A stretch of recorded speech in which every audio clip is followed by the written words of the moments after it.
അപ്പോൾ ഇന്നത്തെ എപ്പിസോഡിൽ ലാലേട്ടൻ വന്ന് നമ്മുടെ ആര്യൻ്റെയും ജിസേലിൻ്റെയും കാര്യത്തിൽ ഹൗസ് മേറ്റ്സിനെ എല്ലാവരെയും നന്നായിട്ട് ഫയർ ചെയ്യുന്നുണ്ട് കേട്ടോ. അനുമോളെ മാത്രമല്ല, കാര്യം അവരുടെ ആ ഒരു സീൻ ഡെമോൺസ്ട്രേറ്റ് ചെയ്ത് കാണിച്ചിരുന്നു. അത് ഈ ഹൗസിലുള്ളവർ പറഞ്ഞിട്ടാണ് ഡെമോൺസ്ട്രേറ്റ് ചെയ്തത്. അപ്പോൾ അതിങ്ങനെ നമ്മുടെ ആദില നൂറായുടെ അടുത്ത് ചോദിക്കുമ്പോൾ അത് ഡെമോൺസ്ട്രേറ്റ് വേണ്ടിയിരുന്നില്ലായിരുന്നു എന്ന് പറയുന്നുണ്ട്. അപ്പോൾ ലാലേട്ടൻ പറയുന്നുണ്ട്, നിങ്ങളൊക്കെ പറഞ്ഞിട്ടല്ലേ അത് ചെയ്തത്, എന്ത് നാണം കെട്ട പരിപാടിയാണ് നിങ്ങൾ ഈ കാണിച്ചതെന്നൊക്കെ ചോദിച്ചു ലാലേട്ടൻ നന്നായിട്ട് കത്തുന്നുണ്ട്. എല്ലാവരുടെ അടുത്ത് ഒരുപോലെ തന്നെ എല്ലാത്തിനും നല്ല പണിയാണ് കേട്ടോ കൊടുക്കുന്നത്. അതുപോലെ തന്നെ ആര്യനോട് ചോദിക്കുമ്പോൾ ആര്യൻ പറയുന്നുണ്ട്, എന്നോട് അനുമോൾക്ക് ഇഷ്ടമാണെന്ന് അനുമോൾ ശൈത്യയോട് പറഞ്ഞിരുന്നു എന്ന്. അപ്പോൾ അനുമോൾ ഉടനെ പറയുന്നുണ്ട്, ഞാനത് ചുമ്മാ തമാശയ്ക്ക് പറഞ്ഞല്ലേ എന്ന്.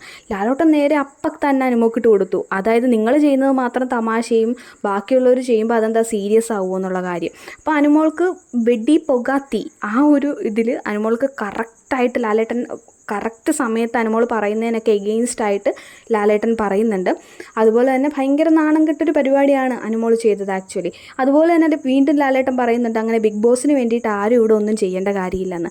എന്തെന്ന് വെച്ചാൽ അനുമോൾ തന്നെ കരഞ്ഞോണ്ട് പറയുന്നുണ്ട്, എനിക്കിങ്ങനെ ഇവിടെ നിൽക്കാൻ പറ്റുന്നില്ല, ഞാൻ ഇവിടെ നിൽക്കില്ല, ഞാൻ ബിഗ് ബോസിനെ ഓർത്ത് മാത്രമാണ് ഇവിടെ നിൽക്കുന്നത്. ബിഗ് ബോസ് എനിക്ക് തരുന്ന പൈസക്ക് ഞാൻ കണ്ടൻറ് ഉണ്ടാക്കി കൊടുക്കുന്നില്ലേ, ഞാൻ അതിന് നല്ല പണിയെടുക്കുന്നില്ലേ, അപ്പോൾ ബിഗ് ബോസിന് വേണ്ടി മാത്രമാണ് ഞാനിവിടെ നിൽക്കുന്നത് എന്ന് പറഞ്ഞാൽ അനുമോൾ ഒരു ദിവസം കരഞ്ഞിരുന്നു കേട്ടോ. അപ്പോൾ അതിനെ ഉദ്ദേശിച്ചാണ് ലാലേട്ടൻ പറയുന്നത്. അതായത് ബിഗ് ബോസിനൊരു കണ്ടൻറ് ഉണ്ടാക്കി കൊടുക്കാൻ വേണ്ടിയിട്ട് ഇത്രയും നാണം കെട്ടൊരു പരിപാടി അനുമോൾ ചെയ്യേണ്ട കാര്യമില്ല. കാര്യം ഈ ഷോയ്ക്ക് ഒരു റെപ്യൂട്ടേഷൻ ഉണ്ട്, അതാണ് അനുമോൾ നശിപ്പിച്ചത്.